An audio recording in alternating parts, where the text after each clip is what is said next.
Assalamualaikum warahmatullahi wabarakatuh.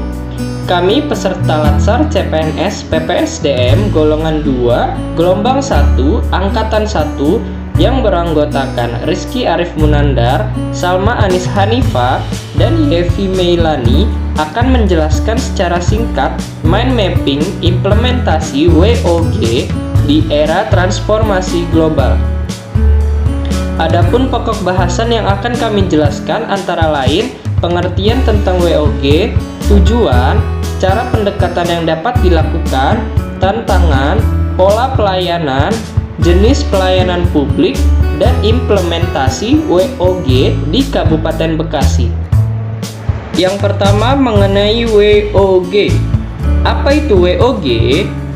World of Government menurut United States Institute of Peace adalah sebuah pendekatan yang mengintegrasikan upaya kolaboratif dari instansi pemerintah untuk menjadi kesatuan menuju tujuan bersama.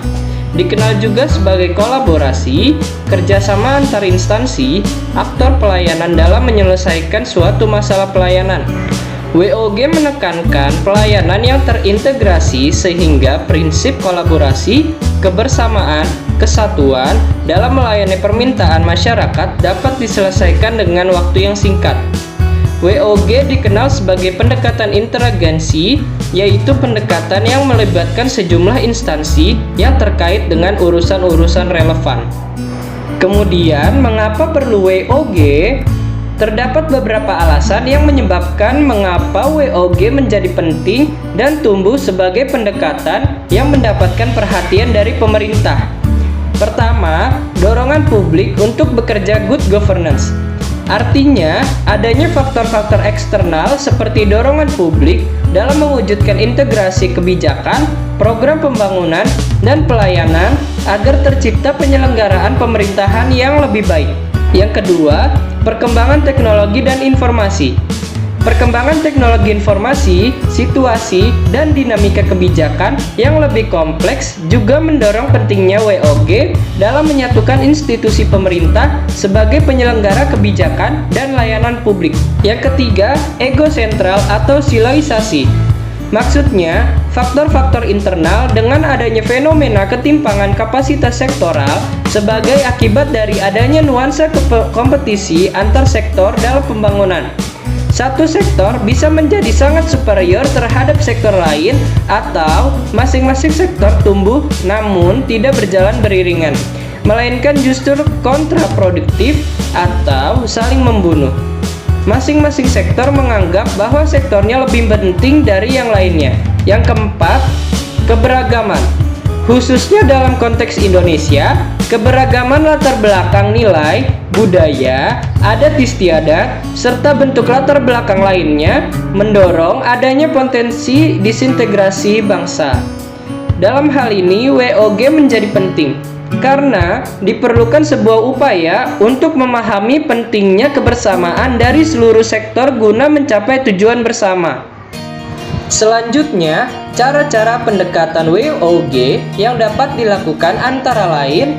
Yang pertama, penguatan koordinasi antar lembaga. Penguatan koordinasi dapat dilakukan jika jumlah lembaga-lembaga yang dikoordinasikan masih terjangkau dan manajeble. Salah satu alternatifnya adalah mengurangi jumlah lembaga yang ada sampai mendekati jumlah yang ideal untuk sebuah koordinasi. Dengan jumlah lembaga yang rasional, maka koordinasi dapat dilakukan lebih mudah. Yang kedua, membentuk lembaga koordinasi khusus. Pembentukan lembaga terpisah dan permanen yang bertugas dalam mengkoordinasikan sektor atau kementerian adalah salah satu cara melakukan WOG. Lembaga koordinasi ini biasanya diberikan status kelembagaan setingkat lebih tinggi atau setidaknya setara dengan kelembagaan yang dikoordinasikannya. Yang ketiga, membentuk gugus tugas.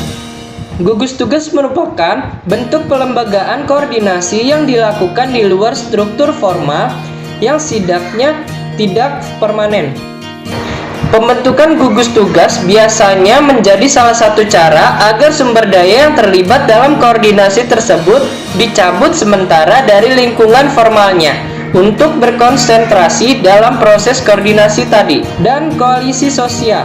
Koalisi sosial ini merupakan bentuk informal dari penyatuan koordinasi antar sektor atau lembaga tanpa perlu membentuk pelembagaan khusus dalam koordinasi ini. Koalisi sosial ini mendorong adanya penyamaan nilai dan persepsi tentang suatu hal, sehingga pada akhirnya akan terjadi koordinasi alamiah. Kemudian tantangan dalam praktek WOG. Yang pertama adalah kapasitas SDM dan institusi.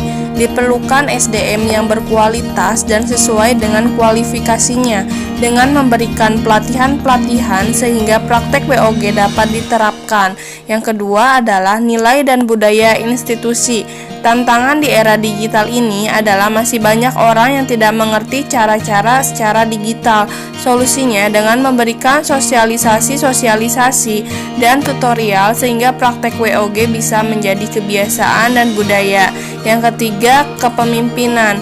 Diperlukan sifat leadership yang bagus agar praktek WOG ini dapat berjalan dan diterapkan oleh masyarakat. Pola pelayanan publik. Pola pelayanan publik dibagi menjadi 5. Yang pertama, pola pelayanan teknik fungsional.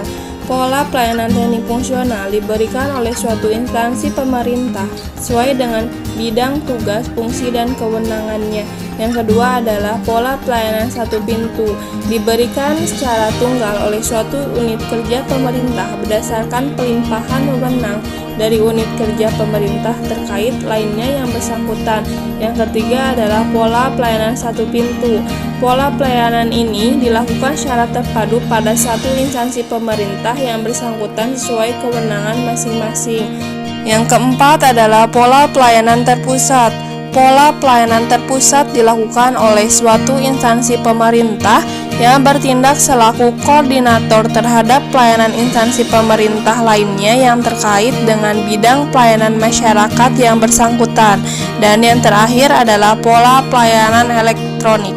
Pola pelayanan yang menggunakan teknologi informasi dan komunikasi, layanan yang bersifat online sehingga dapat menyesuaikan diri dengan keinginan dan kapasitas pelanggan. Jenis pelayanan publik. Jenis pelayanan publik dibagi menjadi 4. Yang pertama adalah pelayanan barang. Pelayanan barang menghasilkan berbagai bentuk barang yang dibutuhkan oleh publik, contohnya jaringan telepon, listrik, dan air bersih. Yang kedua adalah pelayanan administratif. Pelayanan administratif menghasilkan suatu dokumen yang sah yang dibutuhkan oleh publik, seperti KTP, akta nikah, akta kelahiran, IMB, paspor, dan sertifikat tanah. Yang ketiga adalah pelayanan jasa. Pelayanan jasa menghasilkan berbagai bentuk jasa yang dibutuhkan oleh publik, contohnya pendidikan, transportasi, kesehatan, dan pengiriman. Dan yang terakhir adalah pelayanan regulatif. Pelayanan regulatif memberikan pelayanan melalui peraturan-peraturan, contohnya peraturan perundang-undangan. Selanjutnya adalah implementasi WOG di era transformasi. Di wilayah Kabupaten Bekasi, penerapan WOG yang sudah dilaksanakan diantaranya yaitu dibuatnya MPP atau Mall Pelayanan Publik yang bertempat di Lotte Mart, Cikarang Utara. Pelayanan yang dilakukan di sini diantaranya adalah pelayanan perizinan dan dokumen kependudukan. Di antaranya adalah pembayaran pajak, bea cukai, samsat, taspen, keimigrasian, Kementerian Agama, dan juga perbankan. Selanjutnya adalah administrasi kependudukan online melalui Dinas Kependudukan dan Pencatatan Sipil Kabupaten Bekasi, di mana pada masa pandemi ini, Disduk Capil menggunakan metode online untuk segala pelayanan kependudukan. Mereka menggunakan website sitepak.bekasikap.go.id atau melalui beberapa nomor WhatsApp untuk melakukan pelayanan. Hal ini dilakukan untuk menghindari kerumunan. Pandawa BPJS adalah singkatan dari pelayanan administrasi melalui WhatsApp BPJS. Melalui Pandawa BPJS, peserta atau calon peserta Program Jaminan Kesehatan Nasional Kartu Indonesia Sehat atau JKN KIS bisa mendapatkan sejumlah pelayanan melalui Pandawa, yaitu kode A untuk daftar baru, B untuk tambah anggota keluarga, C untuk daftar bayi baru lahir, D untuk ubah jenis kepesertaan, E ubah data identitas, F ubah data golongan dan gaji, G G. Ubah vaskes tingkat pertama. H. Pengurangan anggota keluarga. I. Perbaikan data ganda. Dan J. Pengaktifan kembali kartu. Selanjutnya adalah IPBB atau Informasi Pajak Bumi dan Bangunan.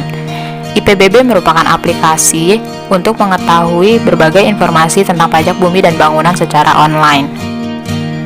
Selanjutnya adalah Bisma dan Sikawan yang merupakan aplikasi untuk para ASN di lingkup Kabupaten Bekasi. Bisma adalah aplikasi untuk pendataan absensi para ASN setiap harinya. Sementara Sikawan adalah aplikasi untuk mengukur kinerja para ASN tiap harinya selama 1 bulan penuh. Lalu yang lainnya ada ETLE atau Electronic Traffic Law Enforcement atau Sistem Penegakan Online Lalu Lintas. Lalu ada VIVO, Sistem Antrian Elektronik untuk SIM, dan SPPTE, Sistem Peradilan Terpadu Elektronik.